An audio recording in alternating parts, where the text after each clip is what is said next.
कहते हैं कि राम भगवान जब वनवास में गए थे तो देवी देवता उनकी राह में फूल भी बरसाते थे। अगर आप अपने आप को नियंत्रण में कर ले, अभी जैसे मैं आ रहा था तो देवी देवता फूल बरसाते ही राह में हमको लेकर आए थे। यही देवी देवता है। और कौन देवी देवता है? वो संगीताबाई देवी है, वो सत्यकाम जी देवता है, और प्रकाश जी देवता है, और उसकी पत्नी छाया देवी है। ये सब बहनें फूल बरसा रही थी। अभी भी फूल देखो राह में पड़े हुए। और क्यों फूल बरसा रही थी?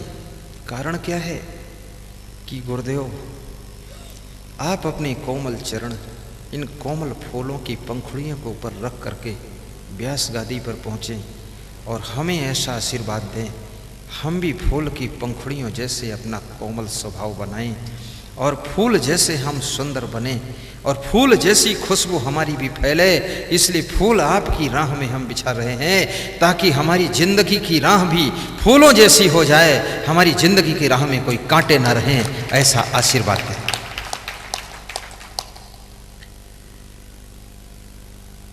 तो गणेश जी का मन दुखी हो गया और गणेश जी रोने लग गए।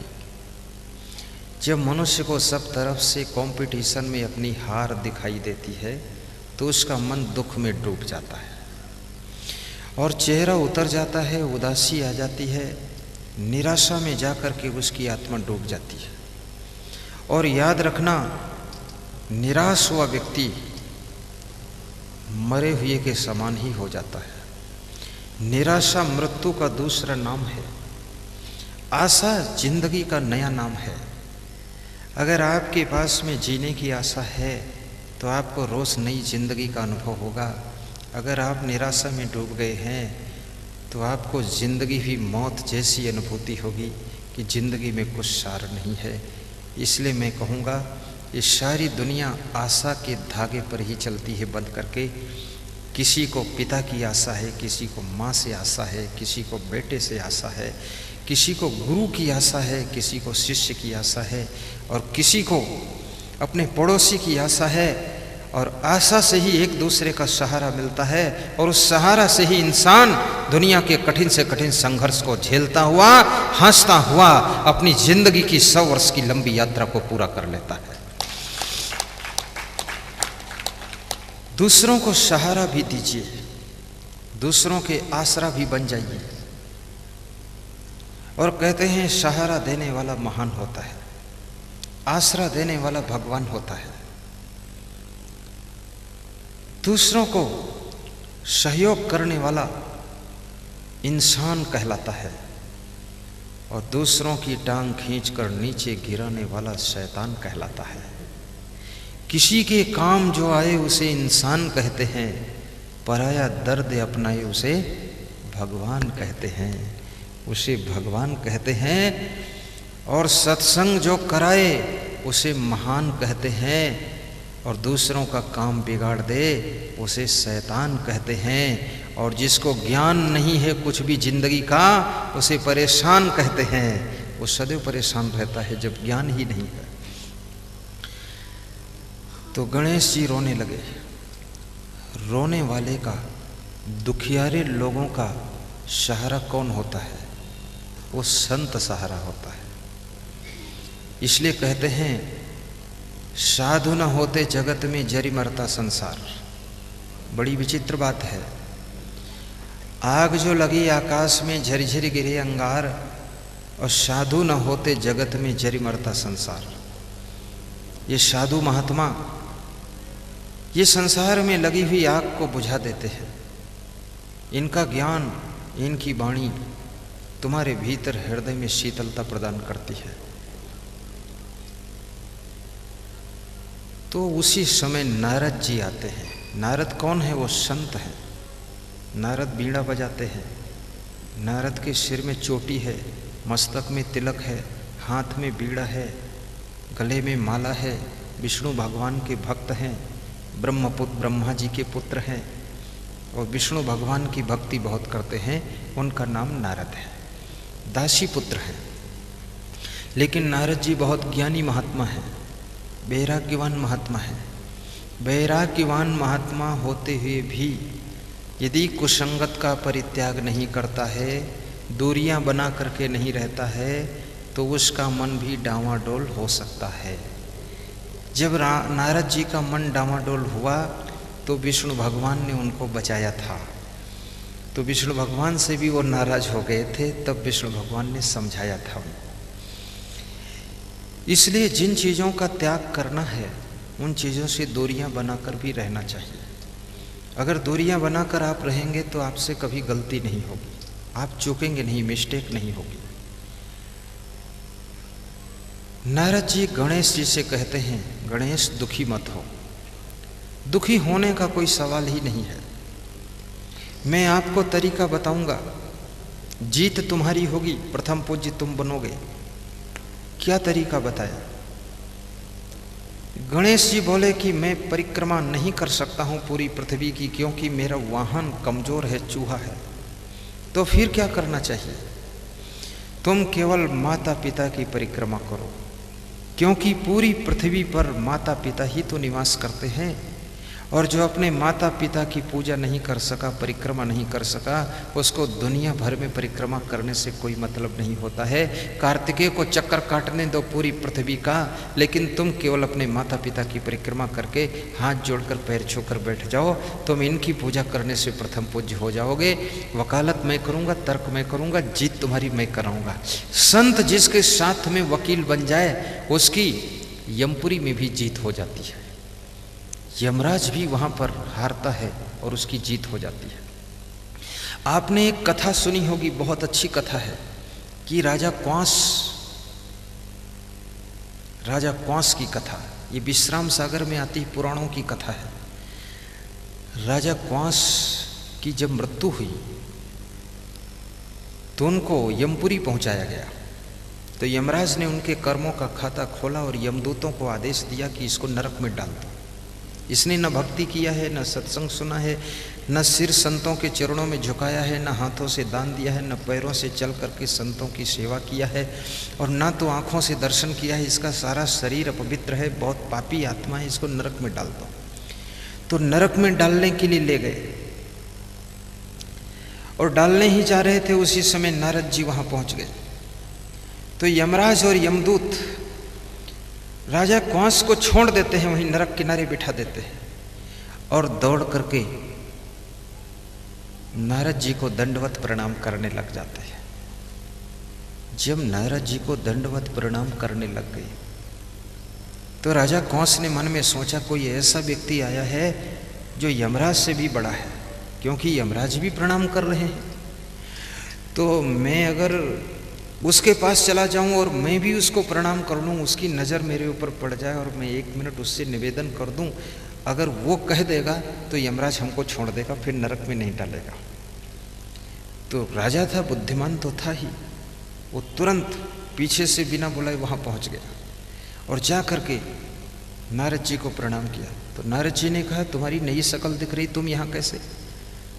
बोले, अरे मैं राजा कौंस हूँ। बोले, राजा कौन से हैं आप, यहाँ कैसे आना हुआ? बोले, नरक में भी डाला जाऊंगा, आप कृपा कर दो, यमराज जी से कह दो तो छुटकारा मिल जाए। तो नारद जी ने यमराज जी से कहा कि एक बार मेरे कहने से इसको नरक से छुटकारा दे दो और फिर से वापस भेज दो। अब ये भक्ति करेगा, सत्संग करेगा, दान पुण्य करेगा, अब ऐसा पाप नहीं करेगा। तो नारद जी ने ऐसा बोल दिया। यमराज जी ने कहा कि अब संत का वचन है, आज्ञा है तो मैं मानूंगा, जाओ राजा कौंस, तुम्हें छुटकारा मिल रहा है। राजा कौंस मुस्कुराया, बोले, बुद्धि काम कर गई और हम छुट्टी पा गए, फिर वापस आ गए। इधर लाश मरी पड़ी थी, रोना धोना चल रहा था। लाश में फिर से थोड़ा कंपन हुआ, उठकर बैठ गए। तो सबने कहा, अरे राजा फिर से जिंदा हो गया, क्या बात हुई? तब उन्होंने पूरी कहानी सुनाया कि यमराज के दरबार में पहुंचा, कर्मों का खाता खोला गया, आदेश हो गया नरक में डालने का। नारद जी आ गए, यमराज जी उनको प्रणाम कर रहे थे, मैं भी गया प्रणाम करने के लिए। मैंने नारद जी से निवेदन किया कि मुझे छुड़वा दो। उन्होंने यमराज से कहा, मुझे वहाँ से छुटकारा मिला, मैं फिर आ गया, जिंदा हो गया, अब मैं भक्ति करूँगा, सत्संग करूँगा, ऐसा उन्होंने सोच लिया। आगे कथा लंबी है इसलिए नहीं सुनाऊँगा, यहीं पर रोक दूँगा। इसका गणेश जी माता पिता की परिक्रमा करके माता पिता के पैर छूकर हाथ जोड़कर बैठे। कार्तिकेय जी पूरी पृथ्वी की परिक्रमा करके हंसते हुए लौट कर आते हैं। देवताओं की सभा में निर्णय हो रहा है। कार्तिकेय कहते हैं मैंने पूरी पृथ्वी की परिक्रमा किया है। गणेश जी कहते हैं माता पिता की मैंने परिक्रमा किया है। नारद जी कहते हैं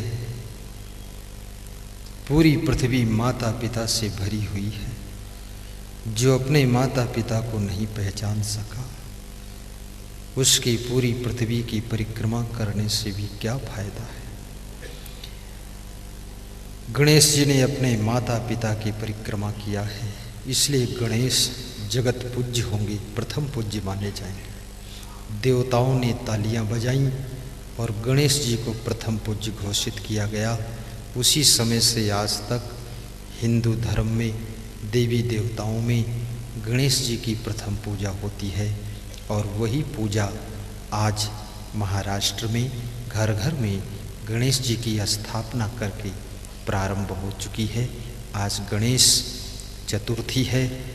हर घर में गणेश भगवान की स्थापना की जा रही है और सभी लोग उनकी आस्था में लगे हुए हैं। आज सत्संग सुनने से गणेश की पूजा सूक्ष्म रूप से हो जाती है, क्योंकि सत्संग यही सिखाता है कि माता पिता का आदर करो, गुरु का सम्मान करो, बड़ों का सत्कार करो, अतिथि की सेवा करो, सास ससुर का सम्मान करो, बेटे बहू को प्रेम से रखो। तो सत्संग तो तुम्हारे घर को स्वर्ग बना देता है, तुम्हारे जीवन को स्वर्ग बना देता है और तुम्हारे जीवन को मधुर बना देता है। तो मैं आपको बता रहा था कि पुत्र की आत्मा जब पुत्र के रूप में जन्म लेती है तो आपके कंधे में कंधा मिलाकर चलती है, आपको प्रेम करती है, आपके चरण छूती है, आपकी परिक्रमा भी करती है, आपको मत्था भी टेक देती है। लेकिन जब शत्रु की आत्मा पुत्र के रूप में जन्म लेती है तो बचपन से आपको दुख ही दुख देती है और पूरी जिंदगी भर पीड़ा पहुंचाती है और तुमसे पहले मरकर भी चली जाती है। कितने माँ बाप जिंदगी में उनको कोई नहीं मारा था, लेकिन उनका पुत्र और उनकी बहू उनको मारती है। अभी एक राजस्थान के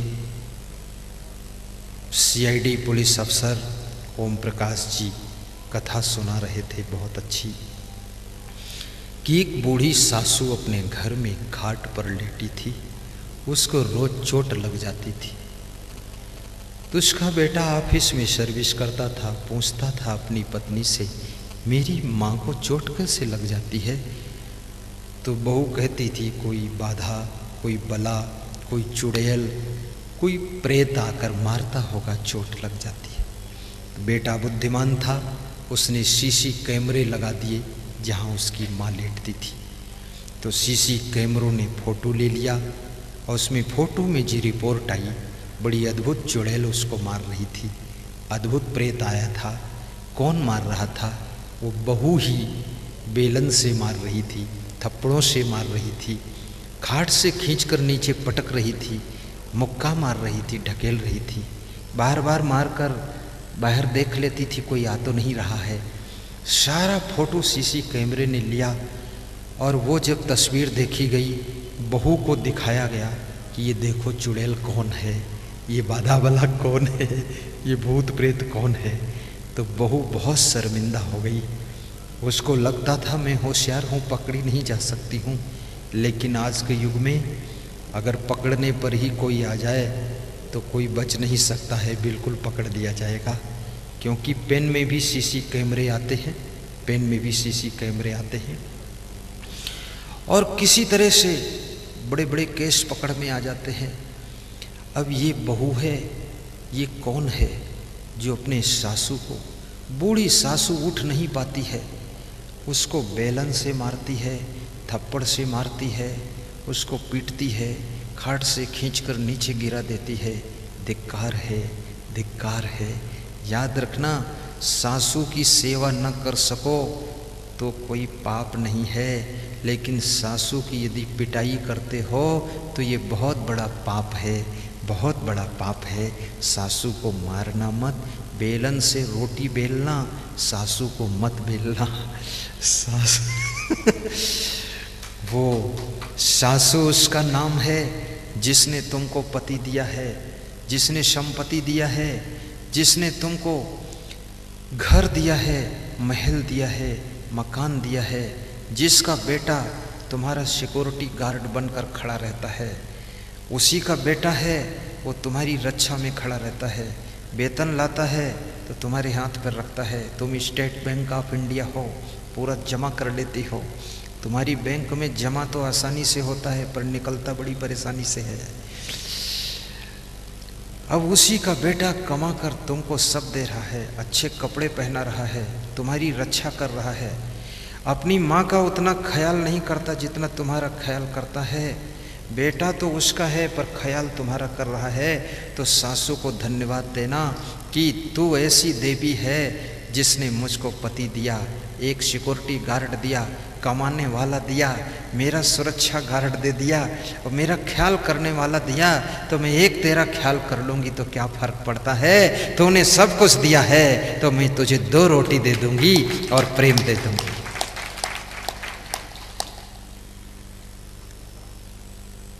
सासू को क्या चाहिए? कुछ नहीं चाहिए, केवल अपनी बहू का प्रेम चाहिए, बेटे का प्रेम चाहिए। माँ बाप क्या चाहते हैं? लेकिन माँ बाप से एक बात मैं कहूँगा, जब आपके घर में बहू आ जाए तो बोलना आधा कम कर देना, और जब बहू के बच्चे हो जाएं तो 75% बोलना कम कर देना, और जब बच्चों के भी विवाह हो जाए, आपकी बहू की बहू आ जाए तो बिल्कुल मुस्कराते रहना, बोलना मत, देखते रहना, दर्शन करते रहना क्या नाटक चल रहा है। अगर बोलोगे तो ढोल जैसी पिटाई तुम्हारी ही होगी। बोलना नहीं है, बोलने में खतरा है। और बेटे बहू को चाहिए सप्ताह में एक दिन समय निकाल करके अपने सास ससुर के अनुभव को सुनिए, उनकी 10 मिनट बातें सुनिए। उनकी अगर तुम बात सुन लोगे तो उनको बड़ी तसल्ली मिल जाएगी। लेकिन नौजवानों की समस्या है कि बार बार वही बात सुनाते हैं, बार बार वही बात सुनाते हैं।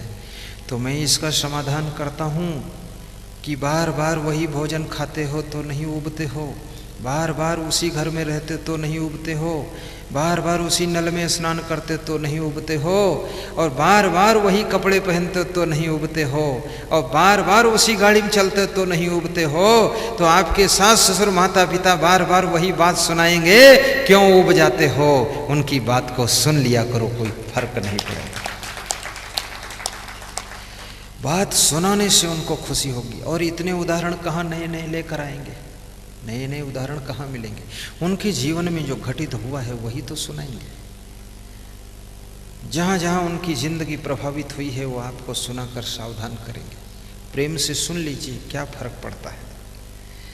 लेकिन बेटे बहुत सुनना नहीं चाहते हैं, वे कहते हैं बार बार वही बात सुनाते हैं। लेकिन मैं कहूँगा जब वे बार बार सुनाने में नहीं थकते हैं तो बार बार सुनने में तुम क्यों थक जाते हो? बचपन की याद करो, जब तुम छोटे थे, बच्चे थे, तुमको गोद में ले करके तुम्हारे पिताजी घूमते थे। तुम लड़के थे या लड़की थे, कुछ भी थे, तो किसी पंछी के बारे में तुम उंगली उठाकर पूछते थे, पापा ये क्या है? तो कहते थे ये चिड़िया है। पापा ये क्या है? तो कहते थे कौवा है। तुम फिर पूछते थे ये क्या है?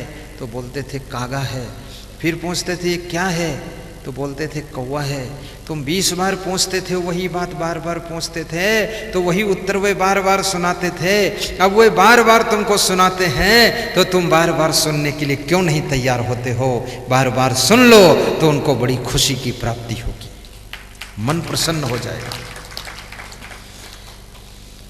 तुम बार बार गुरु जी का दर्शन करते हो, बार बार प्रवचन सुनते हो, नहीं उबते हो।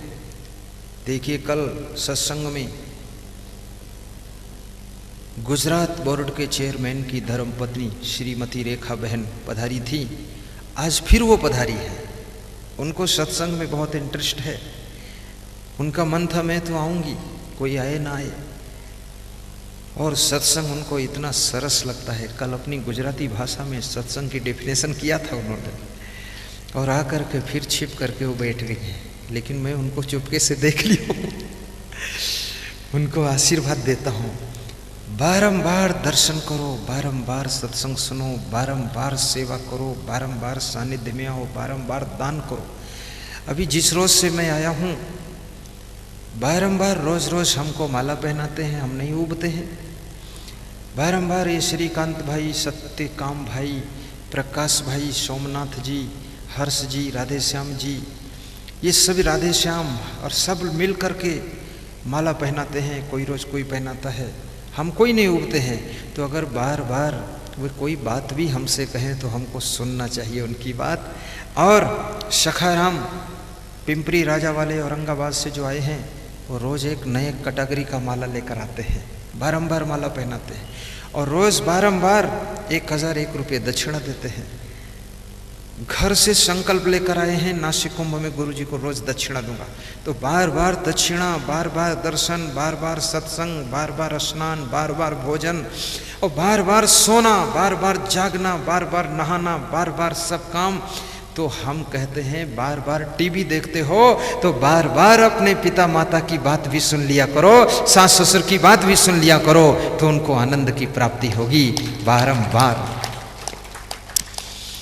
बार में बार सतगुरु दर्शन दीजो आवीने, बार में बार सतगुरु दर्शन दीजो आवीने, दर्शन दीजो आवीने, प्रभु दर्शन दीजो आवीने, दर्शन दीजो आवीने, प्रभु दर्शन दीजो आवीने, बारंबार सद्गुरु दर्शन दीजो आवीने, बारंबार सद्गुरु दर्शन दीजो आवीने, वंदन करिए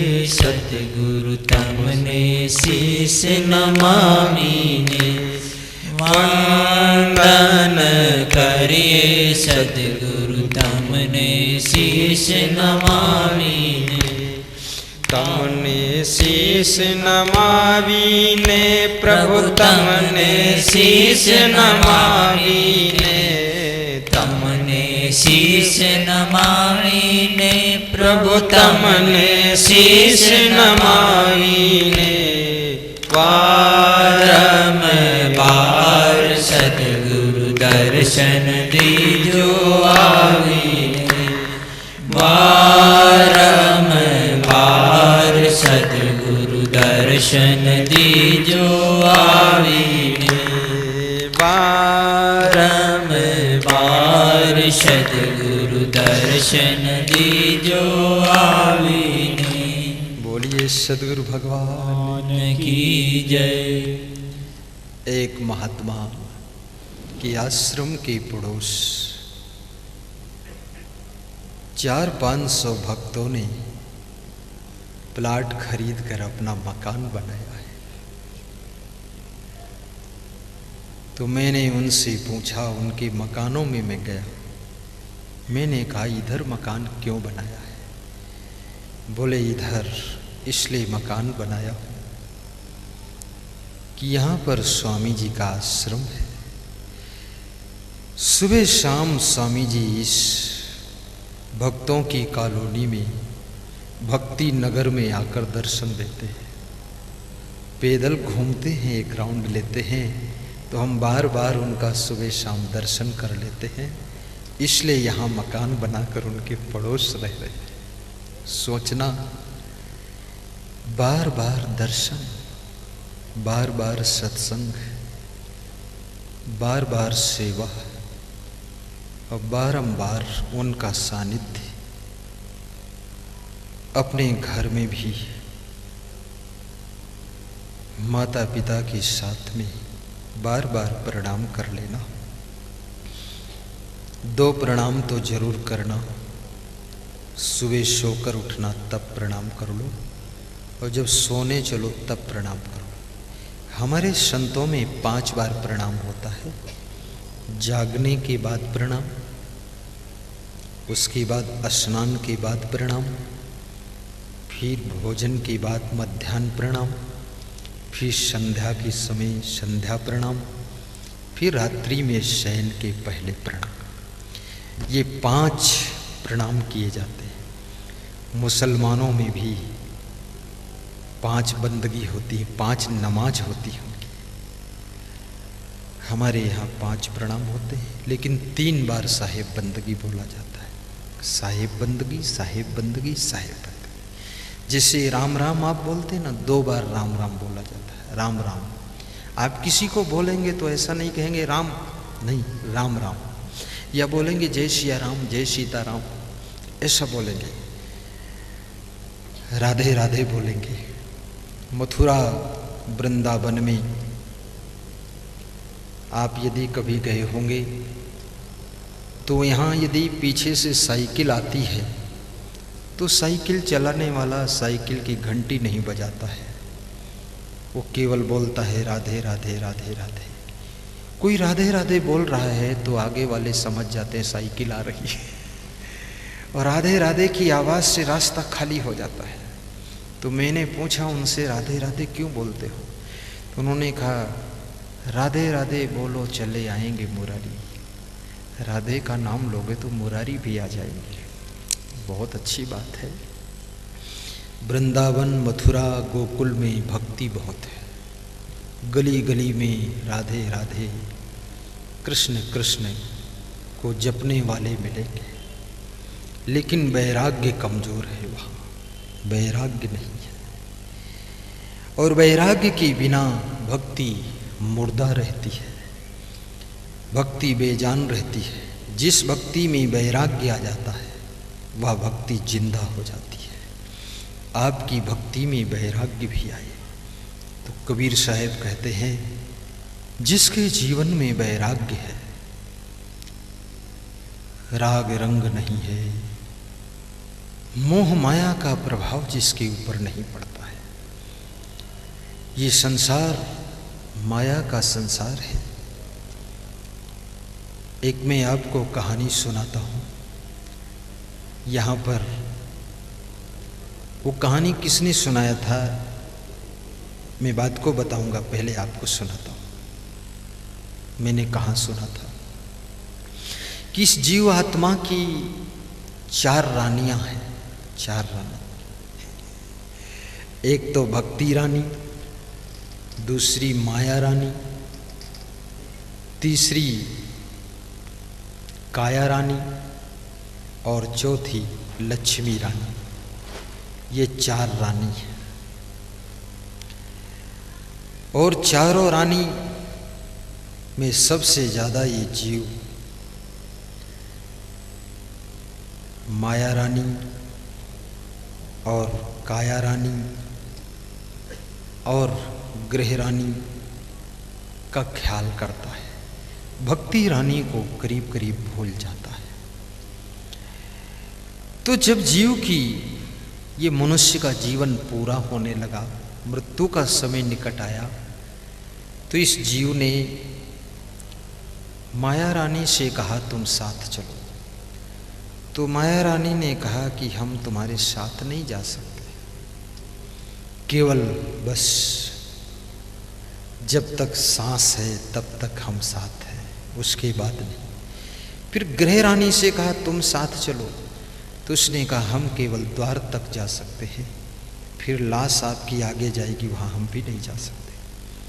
फिर काया रानी से कहा तुम, तो उसने कहा हम बस केवल शमशान घाट तक, चिता भूमि तक चलेंगे, उसके आगे नहीं जाएंगे। तब ये जीव दुखी हो गया कि अब मैं क्या करूं। तब वो भक्ति रानी से रोने लगा कि अब तुम साथ दो। तो भक्ति रानी ने कहा, माया रानी, काया रानी, गृह रानी में तुम भूल कर हमारा तो ख्याल ही नहीं किया, लेकिन अब रोते हो तो मैं आपका साथ देती हूँ। तो भक्ति रानी अंत में जीव के साथ में जाती है और भक्ति ही मुक्ति दिलाती है। ये कहानी शाकबारा गुजरात के पास में पाट गांव है, वहाँ मेरा सत्संग हुआ था। तो उस गांव के सत्संग में हमारे परम भक्त श्री कन्हू भाई मिस्त्री गुजरात प्रदूषण बोर्ड के चेयरमैन आए थे। उनको 2 मिनट हमने बोलने का वक्त दिया था।